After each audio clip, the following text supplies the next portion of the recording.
Broadcasting live from the University of North Texas, this is ntTV Nightly News. Tonight, the lockdown at the Capitol is lifted. Gunshots were fired nearby as congressmen and people on the streets tried to take cover. House and Senate sessions were immediately suspended, and police closed Pennsylvania Avenue in front of the White House. Thank you for joining us on ntTV Nightly News. I'm Blaine Skiles. And I'm Katie Berlin. The lockdown began when a woman led police on a chase through the streets of D.C., and it all started at the White House. Police stopped a black car that was driving erratically. A child was in the car but was not hurt in the incident, but the driver was shot and killed. An officer was injured and was taken to the hospital. This kind of event has immediate and wide-ranging effects. The U.S. stock market was one of the first to react to the violence in Washington. If you were in the UNT Business Leadership Building this afternoon, you saw a sea of red numbers. That was initially in reaction to day 3 of the government shutdown. Then, as word of the shooting developed, the market dropped again. The question now is, will the impact of the shooting, the government shutdown, and, in less than a week, the political U.S. default on its debt send the nation's economy into a deeper slide? But even without today's events, the economy is being affected by the government shutdown in ways you may not imagine. A lot more is at stake besides political grandstanding. People, even little school children, are feeling the pain of this standoff. John Zarella explains. For the kids lugging their backpacks and holding mom's hand, a big change may be coming in their young lives. This is a Head Start center in Brooksville, Florida, north of Tampa, that provides for 135 children.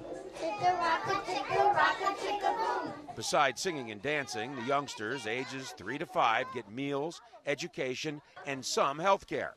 But the center's federal funding ran out Tuesday. Supplemental funding runs out Friday. And Mommy said the school is going to shut down after Friday.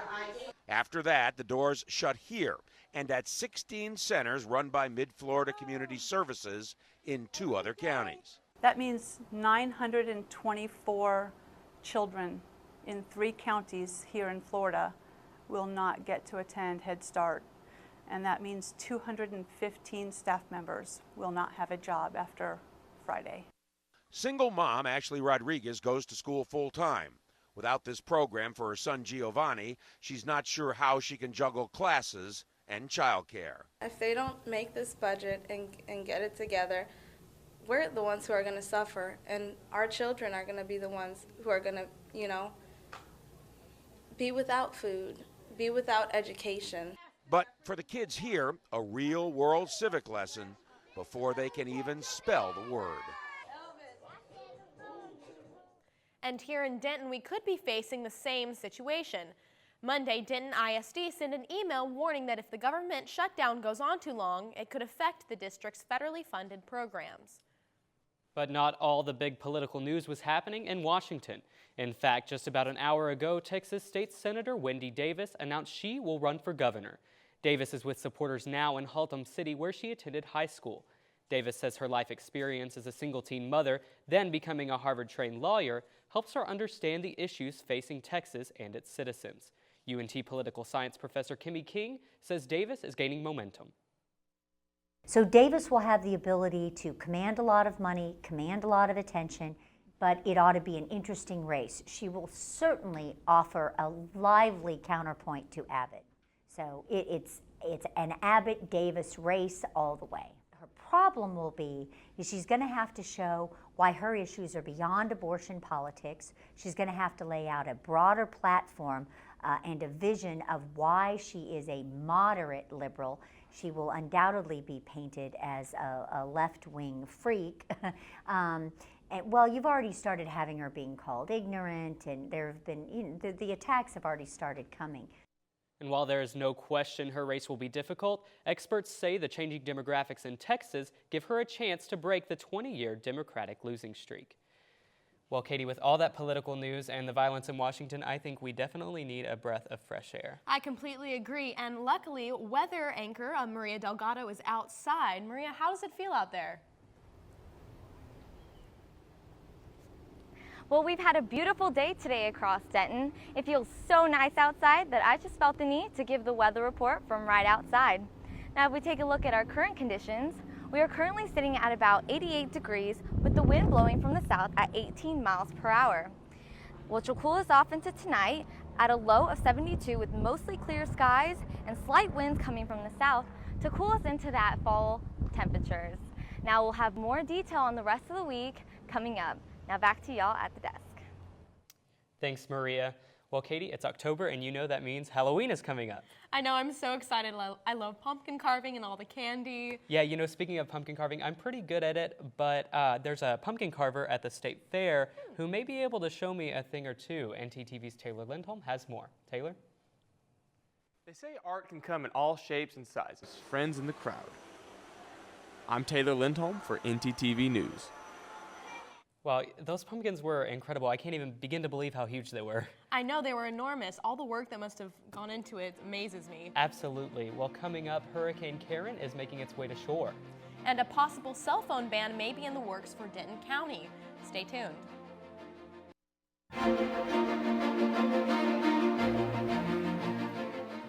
Good news for UNT.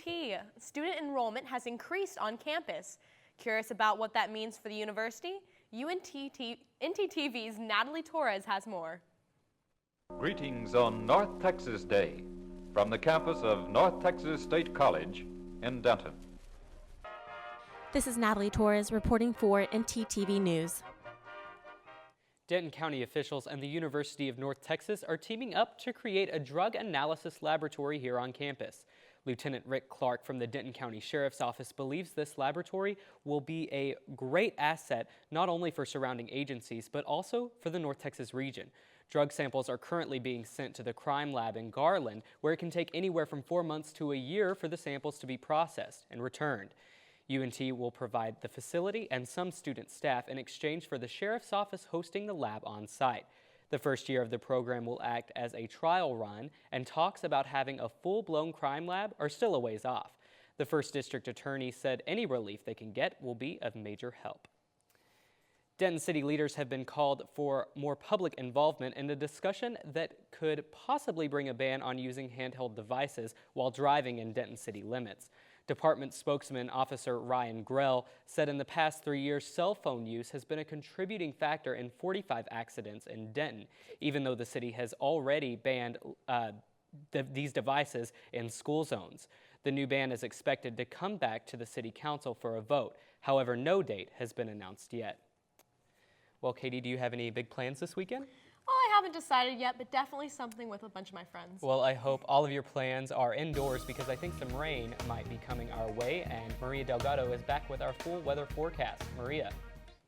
Well, right now we do have mostly clear skies. We might see some rain later on in the weekend, but right now we just see full on high 80 degree weather and low 90s with slight winds coming from the south. We see McKinney at 90, Denton's at 88. We see Wichita Falls at 92, Fort Worth and Dallas at 91. Now if we take a look into tomorrow morning, as you're starting off your weekend, we see partly cloudy skies at 73 degrees with slight winds coming from the south. Shouldn't be too bad though. Now let's take a look at the rest of the week. Pretty warm day tomorrow at 90 degrees with a few clouds. On Saturday, we do have a 30% chance of scattered showers with a high of 65 and a low of 51. We're warming back up into Sunday and Monday with sunny skies and the highs in the 70s, but pretty chilly nights with lows in the 48 and 52. So we are cooling down just a little bit into that fall weather, so it should be feeling nice for us. Well, that's all I have for you today. Now back to you guys. Thanks, Maria. There is a new hurricane and tropical storm watch in effect along parts of the U.S. Gulf Coast. Tropical Storm Karen has formed in the southeastern Gulf Coast of Mexico with an estimated winds of 60 miles per hour. The map shows the projected path of the storm and is expected to make landfall in the southern part of the U.S. Saturday night, bringing heavy rain, gusty winds, and rough seas. The National Hurricane Center predicts that she will strengthen into a hurricane before she reaches land this weekend. Coming up, we'll have all the new details on the new Big Tex. And Justin Brummett is here with an update on sports after the break.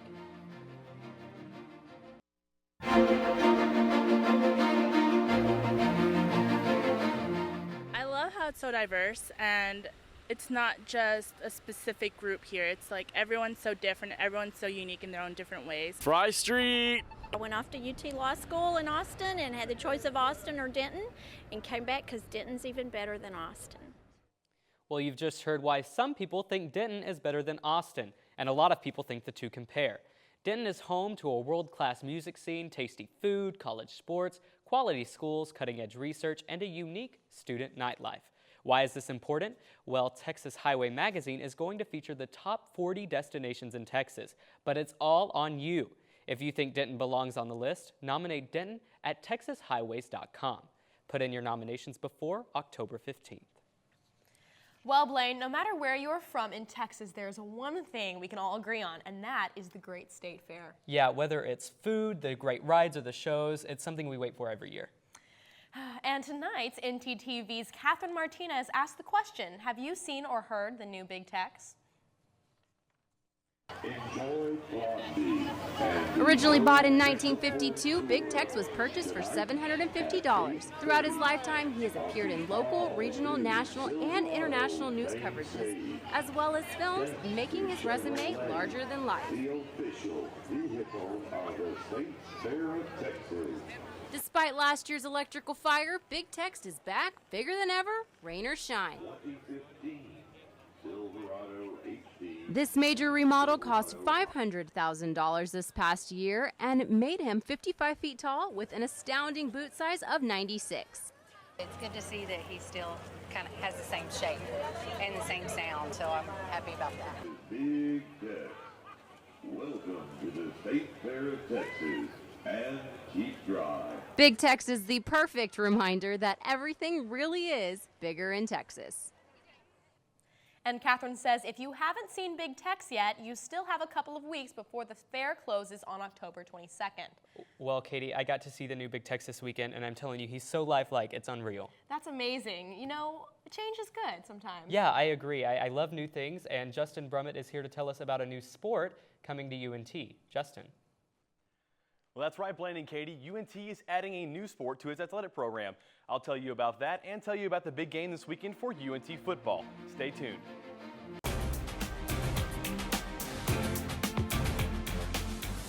Well, the Rangers handed out pink slips to two members of the coaching staff today, but to the surprise of many, it wasn't Ron Washington who was let go. The Rangers decided not to renew the contracts of bench coach Jackie Moore and first base coach Dave Anderson today. Each coach joined the Rangers staff in 2009 and helped lead the team to World Series appearances in 2010 and 2011. The Rangers won 91 games this year, making it 4 consecutive seasons with 90 or more wins.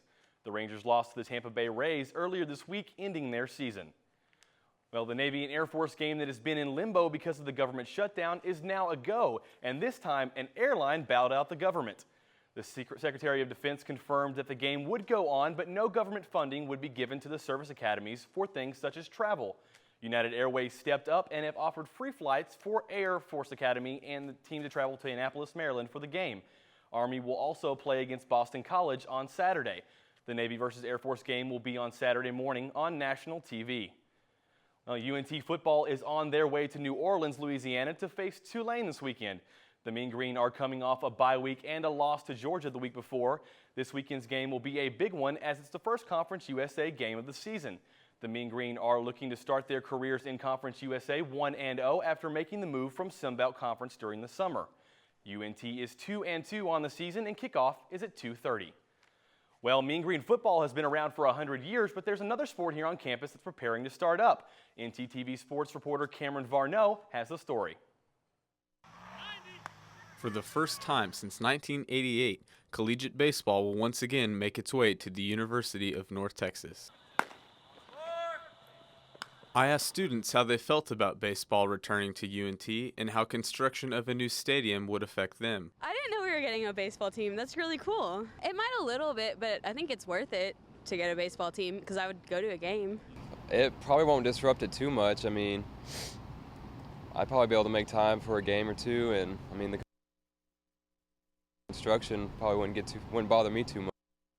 also sat down with University of North Texas Athletic Director Rick Villarreal to discuss the steps necessary for UNT baseball to make its way to Denton. We at least be in a position to set up a financing plan to build a facility, and we've made a lot of good progress in that area already. Once we got the money in place and got the approval to finance the stadium, then we would go ahead with the hiring of a coach. And our hope would be able to do that sometime near the end of the year. This will most likely be the new location for the Mean Green baseball facility.